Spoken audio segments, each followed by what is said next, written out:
मुफ्ती साहब, पहले मैं चाहूँगी कि आप तमाम लोगों को ज़रा ये समझाएं कि मस्जिद अक्सा की अहमियत एक्चुअली क्या है और इस मुकाम की मुसलमानों के लिए कितनी इंपॉर्टेंस है।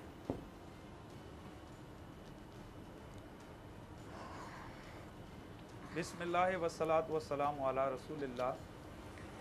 सबसे पहले तो डॉक्टर साहबा, मैं आपको हदिया तबरीक पेश करना चाहता हूँ कि कम अज़ कम आप में और आपके जो मीडिया हाउस है बोल न्यूज़, उसमें इतनी जुर्रत है कि उन्होंने कम अज़ कम इस टॉपिक पे बोलना गवारा किया। बल्कि इस पर आज दूसरा प्रोग्राम, कल भी कुछ हज़रात ने किया, आज आप भी ये प्रोग्राम कर रही हैं।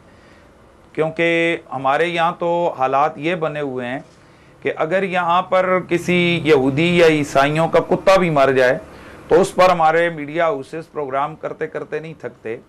अगर यहाँ अनफॉर्चुनेट, जिसको बदनसीबी कहते हैं, कि उससे अगर कहीं किसी मज़हब की इबादतगाह में, जिस तरह यहूदी हैं, ईसाई हैं, हिंदू हैं, अगर यहाँ कोई दहशतगर्दी का वाक़या हो जाए तो उस पर जनाब यहाँ पर 4-4 घंटे प्रोग्राम, बल्कि 10-10 दिन प्रोग्राम होते हैं।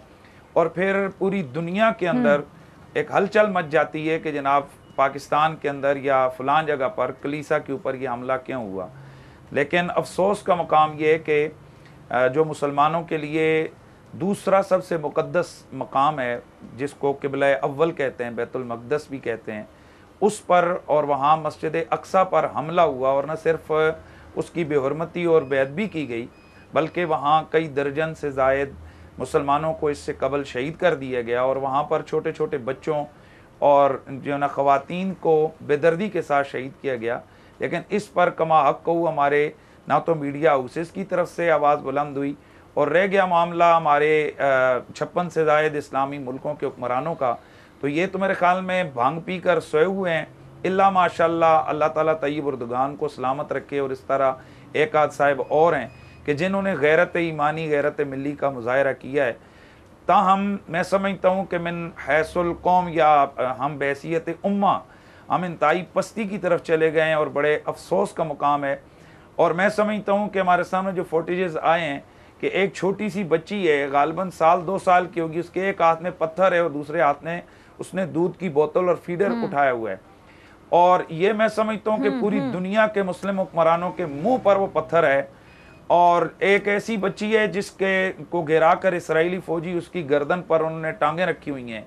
और ये मैं समझता हूँ कि 56 से ज़ायद इस्लामी मुल्कों के हुक्मरानों की गर्दनों पर वो उनकी टांगें हैं कि जो उन्होंने पाँव के नीचे उसको दबाया हुआ है। लेकिन उस खातून की मुस्कुराहट, उस बच्ची का जज्बा, और 6 साल के अब्दुल मुकीत का वो जज्बा कि जो सीधी गोली आ रही है, गन उठाई हुई है, और वो पत्थर के साथ जाकर इसराइली फौजी के मुंह पर मार रहा है, तो वो ये झिझोड़ रहा है इस उम्मत और इस कौम को कि कुरान के इस आर्डर को याद करो, कुरान के इस फैसले को याद रखो।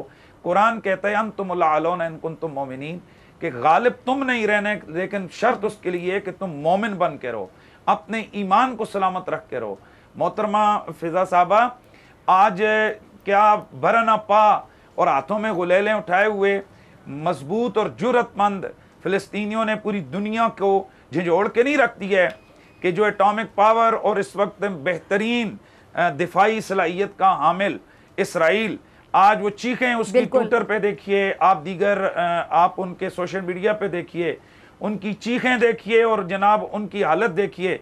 क्या ये हमारे हुक्मरानों को ये समझने के लिए काफ़ी नहीं है कि अगर बेसरो सामानी के आलम में चंद हज़ार जो नौजवान हैं, अगर वो इतने बड़े मुल्क को अगर वो घुटनों पर ला सकते हैं, तो काश हमारे एटम बम, हमारे मिसाइल, ये अचार और ये जनाब मुरब्बे के लिए ना हो। कम अज़ कम हम जो मुसलमान हैं, हमारा जो हक बनता है कि अल्लाह के रसूल ने जो हुक्म दिया है कि हम जुल्म के खिलाफ या तो हाथों से उसको रोकें, अगर हाथों से नहीं तो हम ज़ुबान से उसको रोकें, और ज़ुबान से नहीं तो दिल से बुरा जाने। लेकिन हुज़ूर ने फरमाया कि ये अज़फ़ुल ईमान है। तो अल्लाह ताला हमें कमज़ोर ईमान से बचाए और हमारे हुक्मरानों को जुर्रत अता करे। मैं आपने बात की, सवाल पूछा बैतुल मक़दस शरीफ या जो बैतुल अव्वल, क़िबला अव्वल जिसको कहते हैं, बैतुल मक़दस शरीफ फ़िलिस्तीन के अंदर, ये वो जगह है कि जहाँ हज़ारों अम्बिया ने हमारे नबी पाक सल्लल्लाहु ताला अलैहि वसल्लम से कबल इसको क़िबला बनाए रखा और इसकी तरफ मुँह करके वो इबादत और नमाज़ें बजा लाते रहे। और 18 महीनों तक रसूलुल्लाह सल्लल्लाहु ताला अलैहि वसल्लम और आपके सहाबा ने भी इसी बैतुल मक़दस शरीफ की तरफ मुंह करके नमाज अदा की। तो जाहिर है बैतुल मक़दस की अहमियत अहादीस मुबारका में भी है, और बिलखुसूस जो मस्जिद अक्सा है, मस्जिद अक्सा के बारे में नबी अलैहिस्सलाम की हदीस मौजूद है कि यहाँ एक नमाज पढ़ने का सवाब 5000 नमाजों के सवाब के बराबर है। और इसके अलावा यहाँ हज़ारों अम्बिया की ये इबादत गा रही है, और हम मुसलमान हैं। हमारे नज़दीक 1.25 लाख जितने भी अल्लाह के नबी हैं वो सारे के सारे सच्चे हैं, हज़रत आदम से लेकर हज़रत सैयदना ईसा तक। और ज़ाहिर हमारे आका सल्लल्लाहु अलैहि वसल्लम वो तो तमाम अम्बिया के सरदार और सब के आका हैं। तो हम तमाम नबियों की बराबर इज्जत करते हैं। ला नुफ़र्रिक़ु बैना अहदिम मिर रुसूलिही का जो कुरान का ऑर्डर है हम उस पर पूरा उतरते हैं और हम सब की इज्जत करते हैं। और इसी हवाले से ये जो बैतुल मक़दस शरीफ है ये ईसाइयों के लिए भी और यहूदियों के लिए भी ये बराबर इज्जत वाला मकाम है, चूंकि जिन नबियों को ईसाई मानते हैं हज़रत ईसा अलैहिस्सलाम, या यहूदी जिन नबियों को अपना नबी कहते हैं हज़रत मूसा अलैहिस्सलाम, हज़रत उज़ैर अलैहिस्सलाम, तो यहाँ उन अम्बिया अलैहिमुस्सलाम ने भी इसी जगह को अपना किबला बनाया। तो ये मुक़द्दस मकाम है। चाहिए तो ये था कि ये सुन्नी और यहूदी इस मकाम की ताज़ीम करें, लेकिन अफसोस का मकाम यह है कि वो अपने अक़दार से भी हट गए। और मैं यहाँ ये भी बताना चाहता हूँ कि ये जो इसराइल की तरफ से मस्जिद अक्सा पर कभी आग लगाई जाती है, कभी यहाँ पर हमले किए जाते हैं, बुनियादी तौर पर यहूदियों का ये नज़रिया है कि मस्जिद अक्सा के नीचे जो है ना उनका हैकल सुलेमानी है, जो उनके नज़दीक उनका जो है ना मुक़द्दस मजहबी मकाम है। और माज़अल्लाह उनके नज़दीक उनका जो मसीहा है नेक्स्ट टाइम जब वो आएगा, जिसके लिए वो ये सारा कुछ कर रहे हैं, तो उसने वहीं पे आकर उनकी रहनुमाई का आगाज़ करना है। तो वो कहते हैं कि इस मस्जिद अक्सा के नीचे वो हैकल सुलेमानी है, और इस वजह से वो मस्जिद अक्सा को गिराना चाहते हैं। और उसी कोशिश में इस दफ़ा भी इसराइली फ़ौज ने वहाँ पर ये शरारत की है। लेकिन सल्यूट करते हैं हम उन फ़िलिस्तीन के नौजवानों और मुसलमानों को जिन्होंने इनके गुरूर को खाक में मिलाया। और मैं यहाँ डॉक्टर साहब आखिरी बात एक करूँगा, मुझे थोड़ा सा एक ये भी सवाल पूछना था जी। मैं आखिरी 1 आध मिनट में बात को मुकम्मल मुफ्ती साहब जी कंप्लीट कीजिए। मैंने एक सवाल पूछना था यहाँ पर शर्मीन और मलाला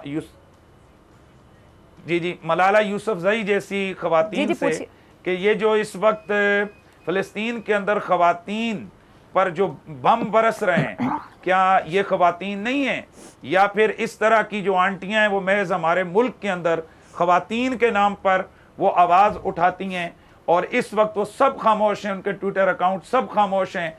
मैं ये समझाना चाहता हूँ अपनी कौम को कि होश के नाखुन लें सारे और पहचाने ऐसे किरदारों को कि जो कभी ख़वातीन के नाम पर, कभी मुल्क के नाम पर, कभी किस हवाले से, कभी इंसानियत के नाम पर, कभी मजहबी आज़ादी के नाम पर आकर इस्लाम, बानी इस्लाम और अक़दार इस्लाम के खिलाफ अपनी ज़ुबानें खोलते हैं। आज ज़रूरत इस अमर की है कि सबसे पहले पाकिस्तान तमाम जितनी भी इस्लामी उम्मा है उनकी क़यादत करते हुए हमारा चीफ ऑफ आर्मी स्टाफ, हमारे वज़ीर आज़म साहब ये सब ऐलान करें और इसराइल को टाइम दें कि अगर वो इस खबासत से बाज नहीं आता तो हम फ़िलिस्तीनियों के साथ खड़े होकर उसका मुकाबला करेंगे।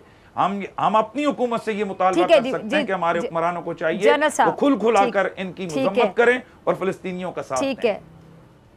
ठीक है जनरल अमजद शोएब साहब, माज़रत के साथ मैं उनको इंटरप्ट नहीं कर पा रही थी क्योंकि वो बड़ी अहमियत के हवाले से बात करते हैं। मस्जिद अक्सा की मुसलमानों की नज़र में अहमियत क्या है, बहुत से लोगों को शायद बैकग्राउंड नहीं पता, तो मैं बताना चाह रही थी, सुनना चाहती थी उनसे। जनरल साहब जो सवाल आखिर में पूछा मुफ्ती हनीफ कुरैशी साहब ने, और उन्होंने कहा कि हमारे आर्मी चीफ, हमारे वज़ीर आज़म, हमारी हुकूमत, उनको एक स्टैंड लेना चाहिए, तो आपको लगता है कि ये स्टैंड हम ले सकते हैं? और किसी हद तक पाकिस्तान बहुत खुलकर बात कर रहे इस इशू पर, तो आप कितने मुतमईन हैं, इससे ज़्यादा भी कुछ किया जा सकता है?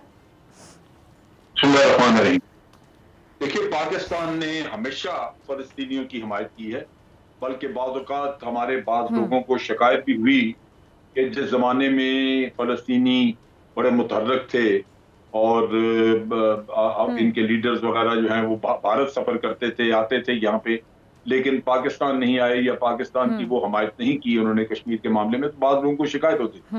लेकिन हमारा एक असूली मौक़िफ़ रहा है, और वो जब से पाकिस्तान मार्ज़ वजूद में आया उस दिन से है। जिस तरह हमारे कश्मीर के लिए है इसी तरह इनके लिए, क्योंकि हम ये समझते थे कि एक तो हमारा किबला अव्वल है वो, और दूसरी तरफ ये है कि ये बहुत बड़ी एक ज्यादती है कि फलस्तीनी जिनकी वो सरजमीन है, जो वहां के रहने वाले हैं, उनको बेदखल करके तो बाहर से ला ला के यहूदी आबाद करके तो आप कब्जा काबिज हो जाएं और फिर दुनिया उसको तस्लीम कर ले, और जो मजलूम है वो बेचारे दरबदर मुख्तलिफ कैंपों में दुनिया पूरी में बिखरे पड़े हुए नजर आए आपको। तो ये वो हमारा असूली मौक़िफ़ रहा और आज भी। और हमारे प्राइम मिनिस्टर ने आज जो ट्वीट की वो पूरी दुनिया को एक तरह का मैसेज दे दिया कि हम बहैसियत कौम फलस्तीनियों के साथ खड़े हैं और जो जुल्म है हम उसको कबूल नहीं करते, हम उसके खिलाफ हैं। अब ये है कि ये सारा जो इफेक्टिव चीज है वो पूरे जो 53 इस्लामी मुल्क हैं, ये इनकी पॉलिसी होनी चाहिए। बदकिस्मती कि आप थोड़ा सा पीछे चले जाएं, फ्रांस का जो वाक़या हुआ जहां नामूस रसालत पे इतना बड़ा हमला हुआ, तो उस पे तो मुल्क हमारी इकट्ठे ना हो सके सारे। पाकिस्तान चीखता रहा, पाकिस्तान कहता रहा, पाकिस्तान का रिएक्शन आया, लेकिन किसी और इस्लामी मुल्क से कोई बात ही नहीं हुई।